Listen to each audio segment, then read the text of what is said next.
Nissan just posted the worst loss in its entire history, more than $4 billion gone in a single year, and watch the big agencies that grade how risky a company is drop it all the way to junk, the lowest rating there is. This is a company that built some of the most reliable cars I have ever worked on. So how did it become the brand I quietly warn people away from in my own shop? To understand how bad this is, you have to remember what Nissan used to be. Back in 1999, this company was basically dead. It was drowning in debt, building cars nobody wanted, and a French executive named Carlos Ghosn came in, slashed costs, and pulled off one of the greatest turnarounds the car industry has ever seen.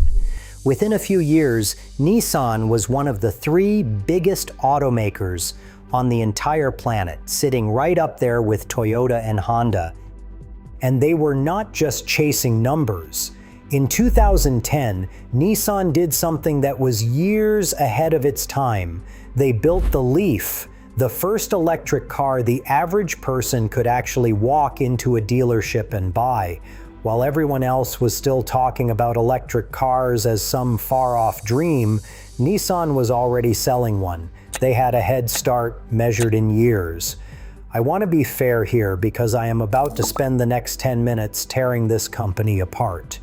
The old Nissan built the Frontier and the Titan, trucks I have personally watched roll past 250,000 miles without so much as a hiccup.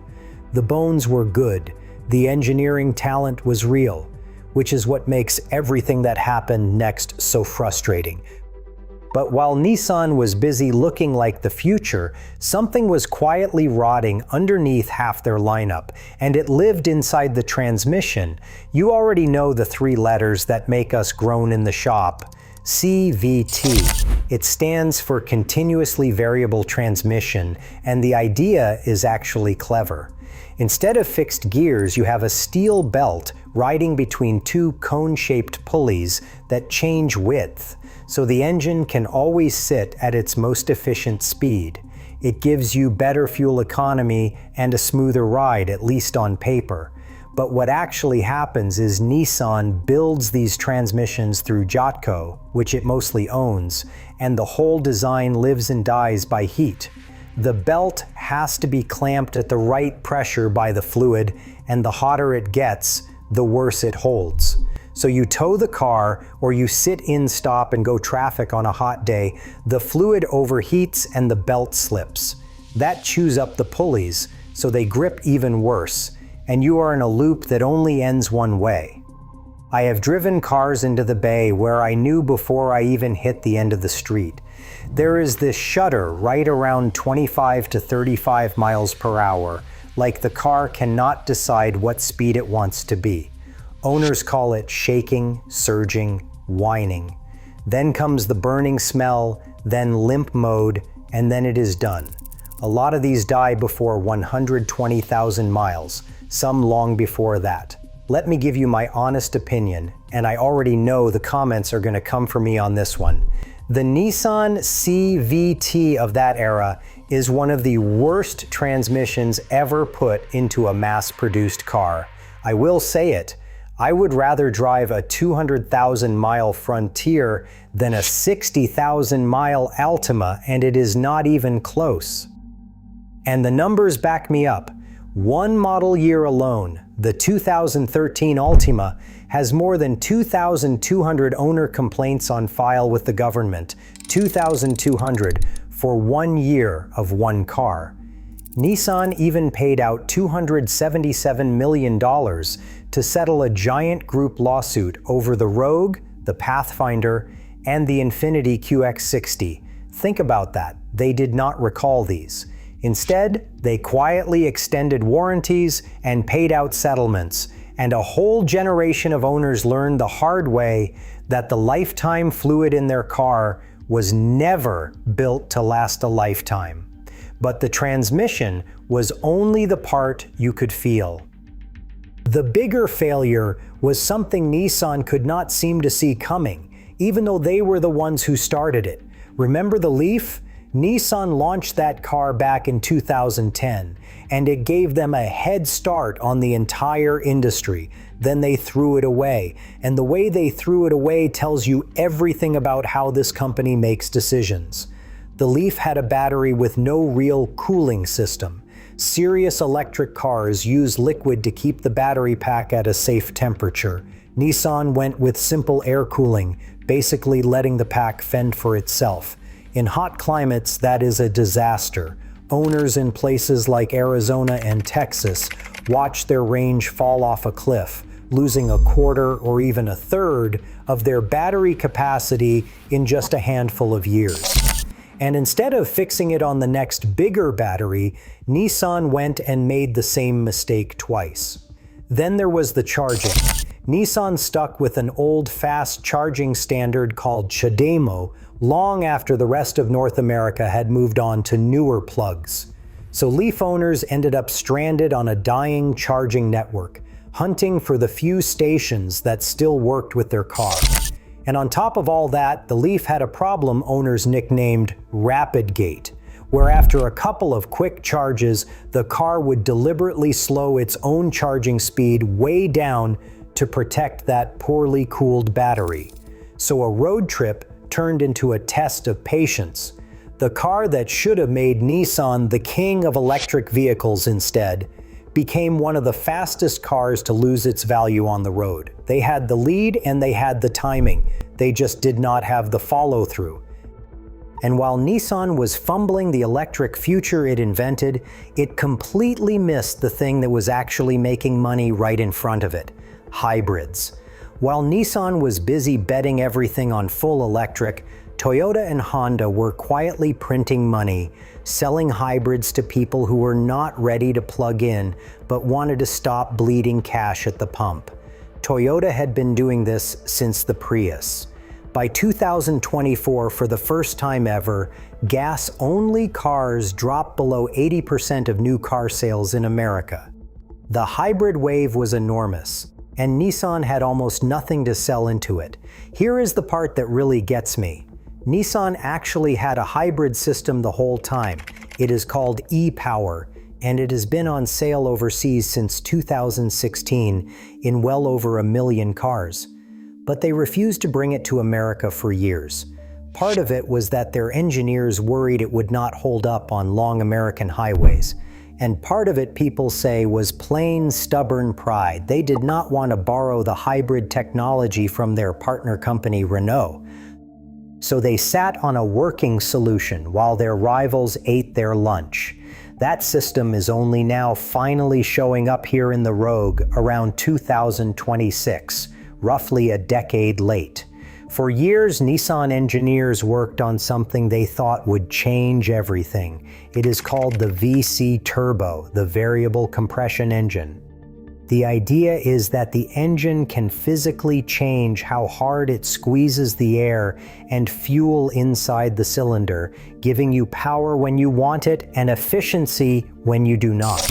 It took them around 20 years and more than 300 patents to actually pull it off. And the car magazines loved it. It landed on the respected Ward's 10 Best Engines list 2 years in a row. This was supposed to be the comeback, the proof that Nissan could still innovate when it counted. Then, in the middle of 2025, Nissan had to recall nearly 444,000 vehicles in America because of that very engine. The problem was the bearings inside it. They could fail and take the whole engine down with them, sometimes with as little as 15,000 miles on the clock. There were even reports of fires. So the engine that took 2 decades and a fortune to develop, the one that was supposed to wash away the transmission stink, ended up handing Nissan another massive black eye right when it could least afford one. You cannot rebuild trust in your reliability while you are recalling your big showpiece engine because it blows itself up. It just does not work that way. But to really understand why all of this kept happening, you have to look at what was going on at the very top. Because while the cars were falling apart, the company was tearing itself apart too. Remember Carlos Ghosn, the man who saved Nissan back in 1999? In November of 2018, Japanese authorities arrested him, accusing him of hiding a huge chunk of his own pay and misusing company money. And then he did something straight out of a movie. In late 2019, while out on bail and supposedly under watch, Gozen hid inside a large box, the kind used for audio gear, got smuggled onto a private jet, and escaped from Japan all the way to Lebanon, where he still sits today. The man who basically built modern Nissan fled the country in a box. That is the level of chaos we are talking about. After that, the leadership never really stabilized. Nissan burned through 4 chief executives in 8 years. And then came the moment that really exposed how desperate things had gotten. At the end of 2024, Nissan and Honda announced they were talking about merging into one company, a deal that would have created one of the largest automakers in the world. For a moment, it looked like a lifeline, but by February of 2025, it collapsed. The reporting at the time said Honda, worth several times more than Nissan, stopped treating it like a partnership and basically wanted to swallow Nissan whole and run it as a smaller part of Honda. Nissan's pride would not allow it, so they walked away from the one rescue sitting right in front of them. And the money people noticed. Moody's, Fitch, and Standard & Poor's all cut Nissan's credit rating down to junk, pointing straight at weak profits in what one of them politely called an aging lineup. When the people who lend you money start treating your debt like a bet at the casino, the whole world can see the wheels coming off. So let me put the actual damage on the table. In one single quarter of 2024, Nissan's profit fell from about 128 billion yen to 1 billion yen. That is a 99% collapse in profit almost overnight. By the end of that fiscal year, the company lost more than $4 billion, the worst result in Nissan's entire history. The response was brutal. Nissan announced a restructuring plan to cut around 20,000 jobs, roughly 15% of its entire global workforce. It is shutting plants, going from 17 factories down to 10. It is even closing the historic Oppama plant in Japan, a factory that had been running since the 1960s and was where the Leaf was built. That one actually stings. Meanwhile, the rest of the business was crumbling at the edges. In China, once a gold mine, Nissan sales fell to roughly half of what they were just a few years earlier, as local brands like BYD flooded the market with cheaper and more advanced electric cars. And then came the gut punch for any longtime Nissan fan. In the first half of 2025, Nissan fell to 11th in global sales, its worst standing since around 2009, and got outsold by Suzuki for the first time since 2004. Just a few years earlier, Nissan was outselling Suzuki by hundreds of thousands of cars. Now the company that used to run with Toyota and Honda was getting passed by everybody.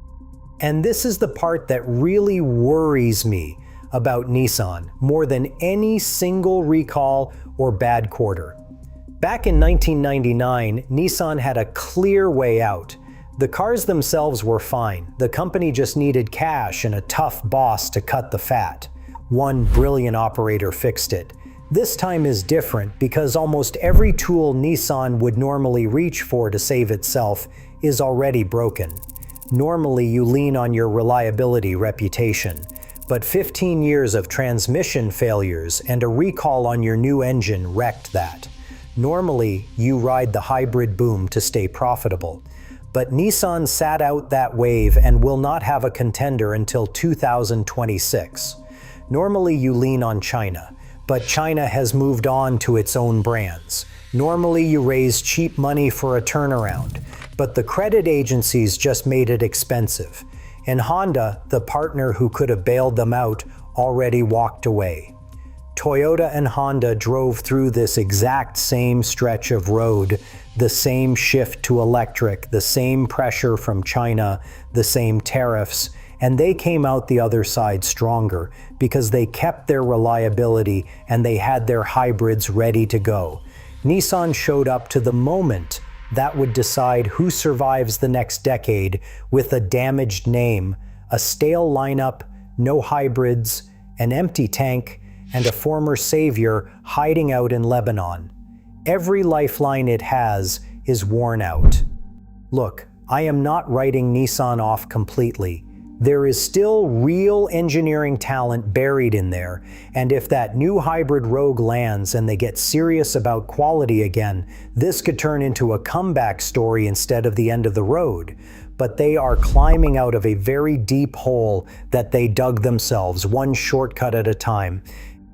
And if this story has you wondering whether anybody in Japan still builds cars the right way, I have got one for you. The Toyota GR86 and the Subaru BRZ are the exact same car, built on the same line in the same factory, by two companies that are supposed to be rivals. It is one of the strangest team-ups in the car world, and there is one real difference that decides which one you should buy. Go watch that one next, because picking blind could leave you stuck with the wrong car.